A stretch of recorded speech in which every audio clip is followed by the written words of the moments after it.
You walk into a meeting ready to tackle a full agenda. Before you even sit down, your colleague, someone highly competent but equally critical, blurts out, "The rep from the Marsh account made changes for the fourth time. I am so sick of her. I wish we had never taken them on." Okay, you didn't expect their inflamed temper, and your mind races. Should I defend the client? Should I redirect the remark? Should I call out my colleague on this? Situations like this test more than your technical skills. They test your ability to respond with tact and diplomacy. These skills do not represent politeness and avoidance. They are about balancing empathy and timing and clarity to protect relationships and your professional brand. Why tact and diplomacy matter?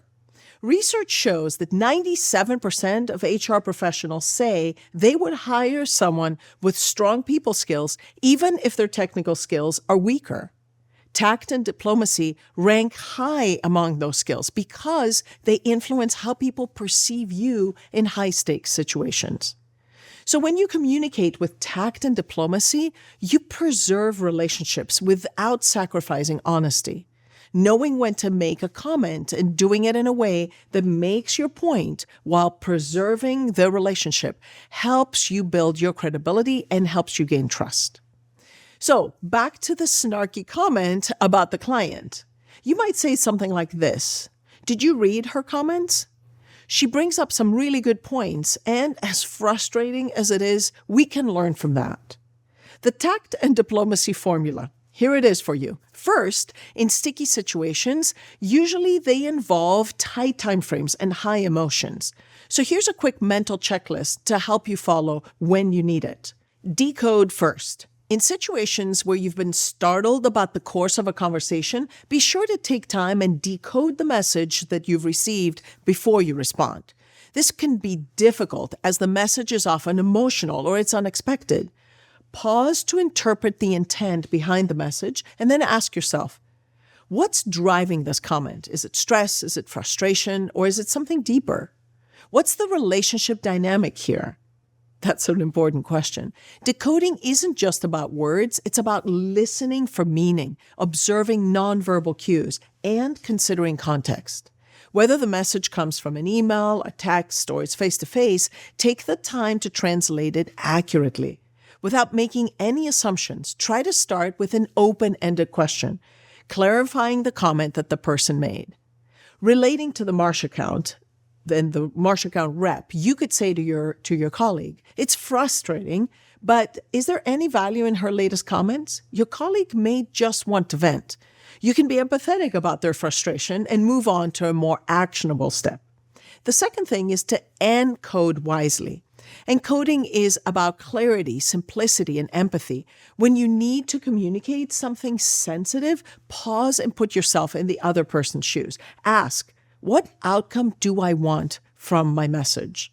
How might this person interpret my words? What tone will set the right stage? Shall I be calm? Should I be collaborative? Or should I be defensive? These questions help you craft a message that's diplomatic and constructive. If you know the person well, consider the relationship. Is this a relationship you need to nurture? Do you want to build trust or create a win-win situation? If you don't know them well, start with a soft opener to build rapport. For example, instead of diving straight into criticism, the response to your colleague could be, "I sense your frustration, but I'm troubled by the way that you're handling this project, and I wanted to share my perspective. This is an important client, and she brings up blah, blah." That simple acknowledgement would have signaled respect and made you more receptive to your colleague's concerns. Encoding well means not just sending information, you're also signaling empathy, professionalism, and trust. Now let's apply a layer of politeness. Once you've decoded or formulated your message, diplomacy requires a generous dose of politeness. Politeness is more than just good manners. It's courtesy, it's empathy, and positive intent towards the other person. It signals respect and shapes how others perceived your professionalism and your trustworthiness. Simple word choices make a big difference. For example, instead of saying, "Do you have the time?" you might say, "Would you mind telling me the time?" That's just when you see someone on the street. Or even, "Sorry to bother you. Do you happen to have the time?" These statements soften a request and show consideration for the other person.